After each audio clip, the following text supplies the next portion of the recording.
Abusam so baso no bomode no share this particular video I the edema na sabio new law Germany for a drop it about omo a be deport omo ni Nkrataa omo free krovo for us ebe wuram e wa no ano adin ye pa. He said the Germany for no omo is very serious.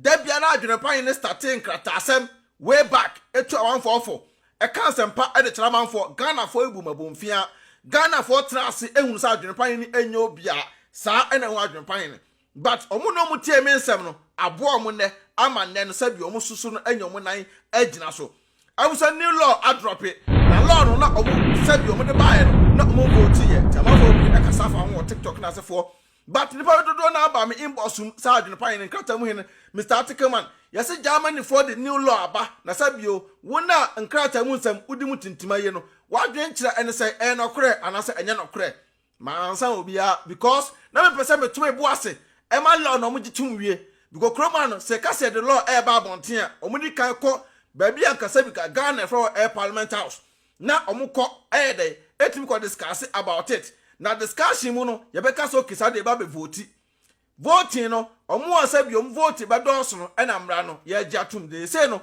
na sabi ni ehunu say ye atum ase nyanyem tum because na mra na ano ohye pa emra no no de ba ano ohye but finally no oma atum ai say the emra no omo de pen ni paper ne stamp atintim so na answer na wetie emra no emu nsem no me ka fo tap send edamam tap eduma de ku a omo so yasene a omo send this kafra mo no ne edeko Ghana tap app and I make for the amount. O first time you app number here a promo code Adwenepahene no bagumenya discount kama. Tap SI introduce a Christmas gift ama sabio obi aba use app no e da send this kako Ghana bia no Christmas bonus e the why the chon kama. Now make for a Announce Boy Enterprise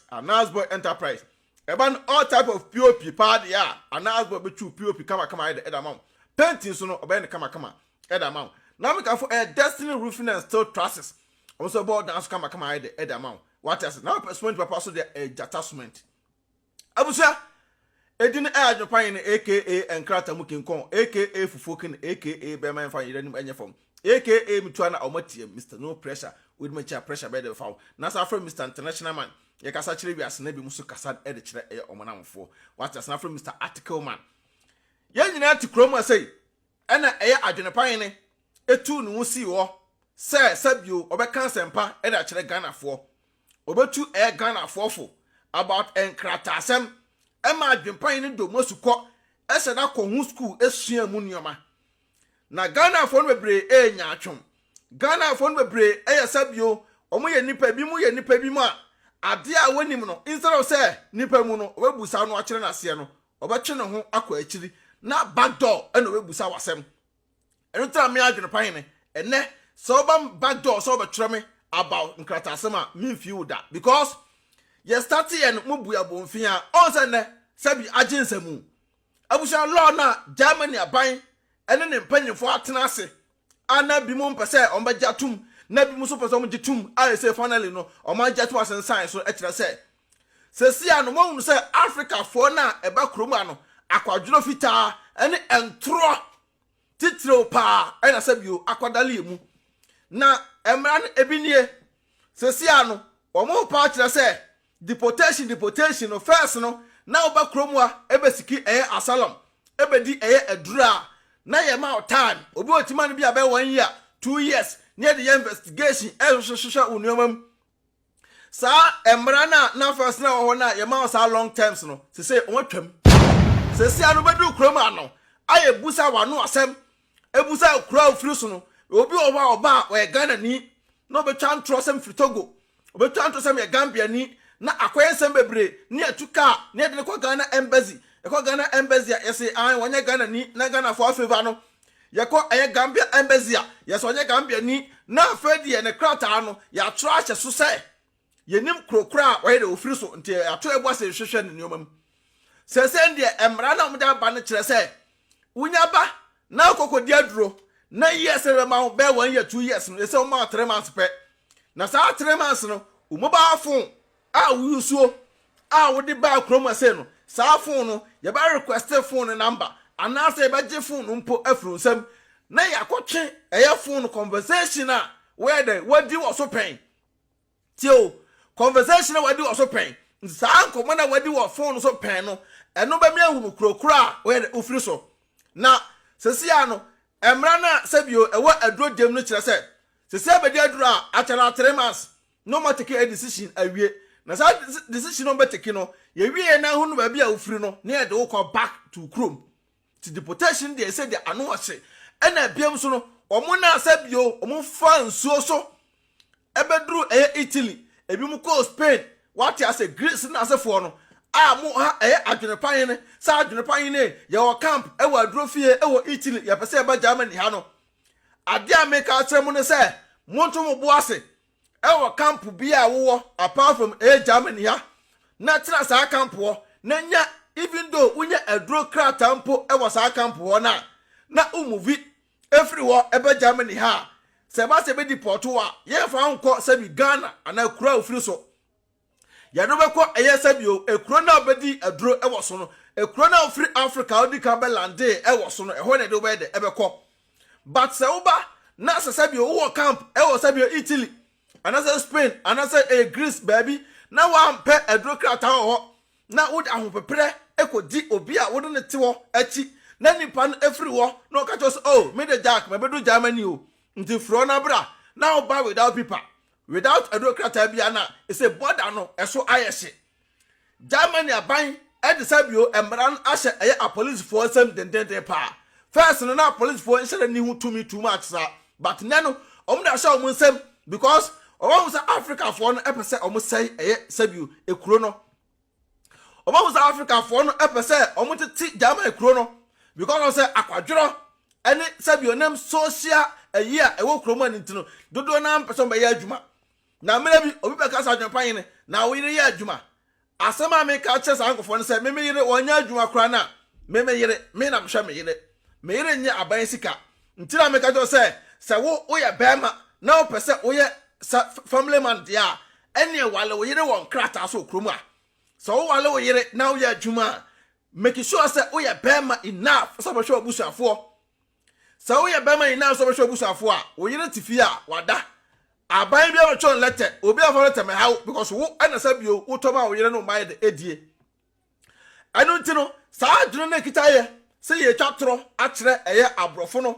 obama bi wo ho a wo ne oba wo ebia 2 3 4 no ma oba no a ka akere aban ne se meme de sabio mini bema me ne tie me nkwa na me tie na bema na address eda baabi na oba ne jiska firi aban ho na sabi at the same time no be wan sabi oye adwuma anaso do bi krata eye adwuma Adwenepahene eho tan nyina ni o me na me start ye wo Germany krom a wo Europe a sabi tu eye amanfofo sabi nuanom Africa fo sabi yese Ghana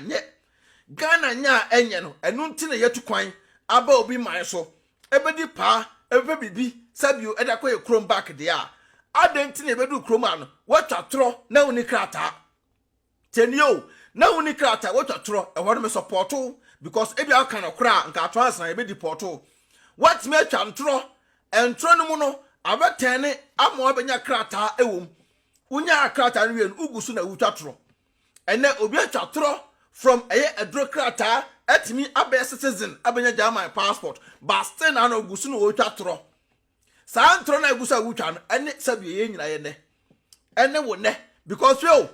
abrafo no atena asem say first pa no na uka typical Germany a no mon pa wo uka typical Germany pa no mon pa wo but na no ma say sabi awo na no mon pe no na on pe say omutimi ebo om man ho eban on bom kro no ba ko ni ba nim say owo eya awododo a won nya time emfa ema na dwuma a wo ye enu tro mo teki adwuma no higher than awo no but omo say omo na sabi omo ye adwuma etwa tax akese because kroma no sa wo ye bema na wo ye oba na wo ye single parent and now you single father na se on wale wo Nkrataa so a wo ye adwuma tax a wutua no e more than obi a wa wale e wo Nkrataa so ente da bia tumofo no enu to mu say dodo na no first pa kompo no mo pa wale wo Nkrataa so Germany fo na ngasa eduru ba bia almost ase hunu sa no mani nyina no mo start se da bia o ye ntrase ema sabi Africa for no emfa so akwan emeda na chenchena the sade yeso na wo no ye bete enwa ye de asim nti na obehu obi a we typical Germany a wawo 2 3 4 5 obia awo obia obehu no gina standard samt na okwako wale adentia because omahunu say sabi omo na ye enwuma e de tua woka nto nso betena fie ni bi ni ahwe sabi omo nyina atena fie a hin na scan beba na da bo oman no ban anu te say law no aba say sesia no so ni krata de a sabi o danger zone no kropa na me ka kire mo no obi o betena ba bi law no o say da enyere enimu ye medam nyina mo nyina ma say mo boa e ma sabi o mo spread a news way e kwa abonten what as say afena deportation ya start kan enye what as say e ba ne Nkrataa mu nsem Adwenepahene me na me kan e final e wo Germany ya na they say no aban no ademra bi ahye eya police for nsem say ya throw letter say e bia wo asem na bra niema yi wano a na say wukọ na say kokọ yi wano ewia wano na wakọ yi awie no a police for mbem wasensan eya cancel letters e de ho na enum no emom kwan ema sabio omu follow case na app na case na ye follow no ye hu sabio atutura sem wanim titropo bi a obetra kromu a opento kwasem obi a betra kromu ase ya atutura sem eye ode a sabio kromu asundwe no won pese asundwe no mo beto mo 1-2 ko share we ntokwa e kira ntokwa na ye free police na police for ba na ekọ no full well ana mo time mo say ni nyina no nipa no ekoda record so nti wo na sabio utri kromu a wuni Nkrataa asa sabi anyamra samu ya wudi no count yourself out enche be deporto edwako my Ghana because emra na o ma hye no ano odin we kwa da emra no kakra bi no mu da pie kakra bi no mu da pie ena biem so no first no se beka se be deporto a deportation no na twice a year se o mu de ba akwa beka ho amana 3 times a year na 3 times no eno na ya official one na o beka mo deporto ni pa ko Africa but each and every day bia no private deportation eso de ho each and every month bia ne onipa yi deport omo de back to Africa South Africa no free Togo free Cameroon mo hin ba bia de mo ko sesi ano de adezi tropa anu o chekire say first no na e be deport wa ne ma letter ne a kire say e bia dese fa free kromu a di kromu na be free no so kwa ya asoden a ene e be pekewo ntobi wo a ye man say tena na wo dwane afri efia otim na otete so oni police for edin tente do my say an say ya ntro letter biem omo te kom decision e omo office na omo wi a ya petamu a ya begina ofi anim ya the private car abe monitor agina ofi anim ana say aduro fi ono ya ni eye security for ho a communicate ahu tama odu ofie nti eye ahomache betu woni na so na sabio security for no afro omo ana say what ebi a private house obi ene neighbor onagba ebe baako so atiase na omo ne sabio police for no communicate ena biem so no sesia no omo no motete a private house bia obi o di aduru a ye fa no ko camp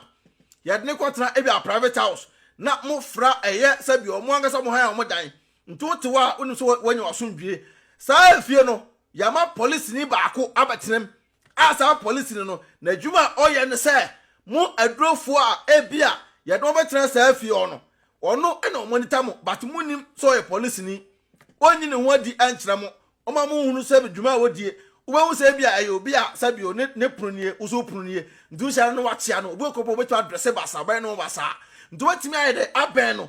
aka won se mo e da kyere no ti sa ni point information e ma aban no na aban na gina so e de wako back because first no na yetimi je obi tena kromu a 20 years 30 years 10 years 5 years ni abonipa no ka e ka ni nyina echi no at the end ni be deporto de a na se lalai so mo nya sa ade bi because Africa for panyimfo no da bia and each and every day yeba e pe bosen wa ha yeba ba je bosen ni nyina echi ni ehunu sa na mo je bosen stay na so no mo nkrofo agu so mo se Africa nye yesu eba ha de a ena sa de e be po mo nkrofo nda abramo nda busia se ne de ye de mra sho mo sam se e bia ye ka se be deporto na wadro fie na ta am no duru ne eba na ni ho a se bio edan a ewo nyina pona wo nyina no ye de letter mo a o mbatimi aseche eye efie ho nyina apel because e bia na wadwana ko hye eye wadanfo dem ye ba dem wo ababa hwew se wo wa na se onye de uni ho ena we no enye ba bi fa ako a Ghana fo nko aguo Adiwe enya Ghana for nkwa amra in the raba emra a general law nti bi Ghana ni bi ebeka ma yema hyewa ema yemu nso afutu Adwenepahene e ka kiro ne se efiri na cross wudi ADuro okromu a ma wani ena ho se wudi ADuro e okromu se a ma wani enya de ena ho fi wani eye pa se de be ya sa nyoma we se ne bi nya de ebi nkan ena uwo baabi na opeso be wura mo Germany a e say no border to border no Omaya straight el border be aso pa. Border to border. Omaya straight to also because they say they were a man for say no more chroma. They were a man for say or mine no. Or 1% san man beto akoso. They said the potential there. I know I say. What the chroma now do be Nkrataa Ayɛhuhu. I did the make a turn say. Would I Ayɛhuhu na chakrabe 1 year? Comport yourself. Comport on. So do be Nkrataa Ayɛhuhu. Ukwa Adwenemu a susudin komo Ghana for no. Yana de bian me amanfo mba me nase Adwenepahene obienu wote Germany ha wa ba Adwenepahene na ase Adwenepahene agina tumu a Adwenepahene tunufo a sabio ne nyoma anye de ankon se de openeda enunta me edin eye Adwenepahene ye sabio ade eye ye beka ade anye so ye beka o man na etim no ye se e man Ghana nye ene adwane aba ha ade ntre ye be sai man no me dika ba abonti me bi atwa mbekeka kan se bebre tumufo Ghana for ya fa me ho time.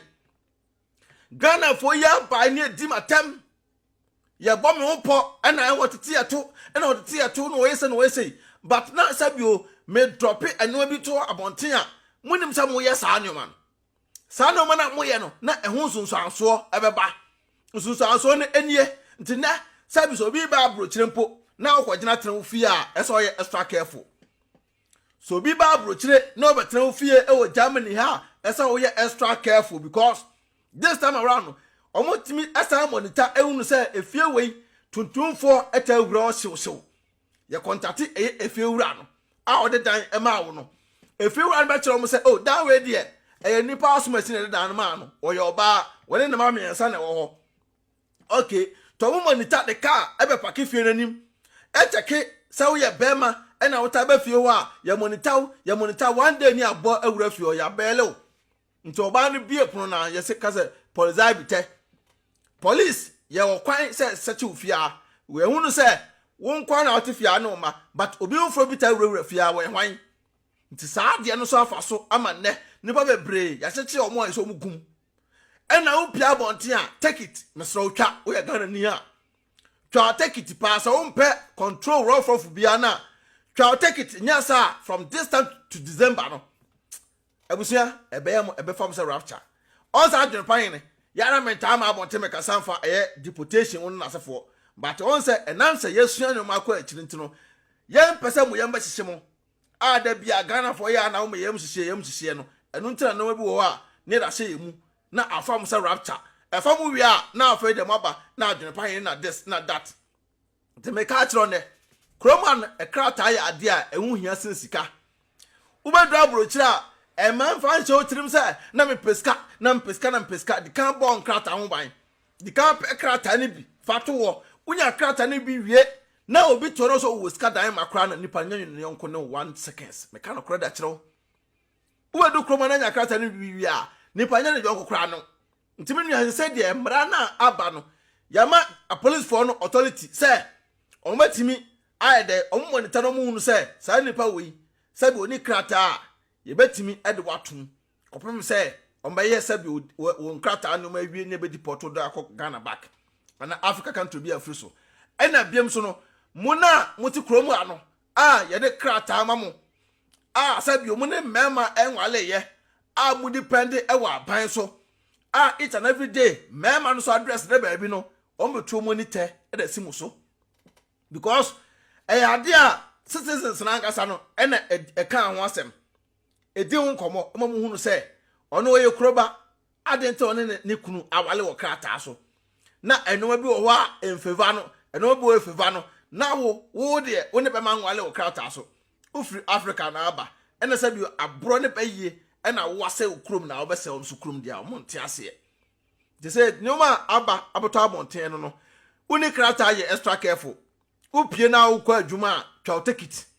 ukodro adwuma mu a susudin komo ema obi hunu se uni Nkrataa na bomodin ana do bi Nkrataa be adwuma kora na sabio achela 1 year na so afọ so apɛ so nkrataa ɛna akɔpɛ krataa obi o wa wɔsɛ me ne ɔba atena awo na ama tibikɔ ya awosan ukɔya awosan na enkɔpɛ obi asabio ne krataa ɔfa anya adwuma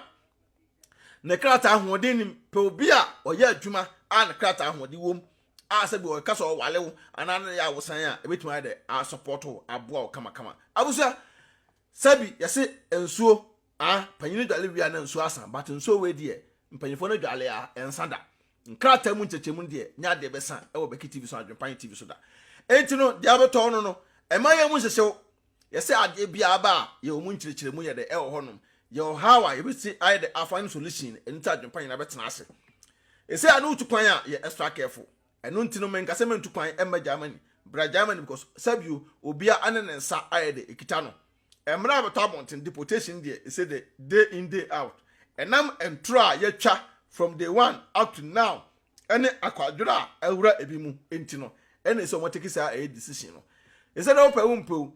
ubedi aduru a edode no en last long en chese first no ena omehunu kasa awoka aduro fi o na ngasa no se ofun krampo no oye wadwene se bia me koi medi new phone ena ekọ enti mesim card e wo mu no me ya to atwene apani sim card a ye bepe obi a owa aduro fi o a obehye da bembe wo ene wadi nkomo abusa krokra ofri so Ghana for so de obi twe be na no abie na ham obi twe be na no abie na komam no wa kire o me kra me fa so mbesi Spain o mbesi Italy o na me ko wura aha o na me wura aha na me fa na me pipia sei nipa na ehunu ba bia ofri nipa na ehunu okasa a woka nipa na this information no ekoma authority no ame agina so a prepare document Ghana embassy o Berlin no oma trauma tese oma bia sesese no omu ni choice biem Germany for achrom say kroni yedea ai mo different Ghana for no ache to this time the letter kotowa by force omu the tisi no ema aban no tisi no kra aban no sa campo na se ehunu say wo conversation na man for di nkomo no eche so Ghana nia straight to Ghana money now oba share sa video we na bo unia Ghana for kokko sa bi kroma na omote no oma omo nkrata asem ohia omo no munya nkonkon san keten no na nya de be bo omo emra abeto dwa eno no te se wo share police ni na se ukuta aduro krata na aduro krata the red line asen akira na red line de asen akira no ba bi wo ho ya choro keten eno na akira se ya anye wadura antum obi wo ho the red line asen akira but still na no omuguso the take decision omunwie eno the police ni chewa obe control no wajao ba red line no say akire bo ya tron keten kire say wadro ne yakum no an kunkum bagia yakum wadro no nti no police ni ni the etimi chew na de wako deportation camp we ba won so na egwemi ice water what I say to ba na Adwenepahene ne kenya sasem de kire wa ese utie na share video no na agbo nkokọ edine Adwenepahene no ba so no no share video no edamai emra abeto Germany abonte so about deportation there they say there no mercy for the cripple. Peace out. Adwenepahene otwa supre kwabrafo waye kwa bibrim han bafo otwa burumu wode putupuriye buraburu ma mansan wo fufuo tomti bi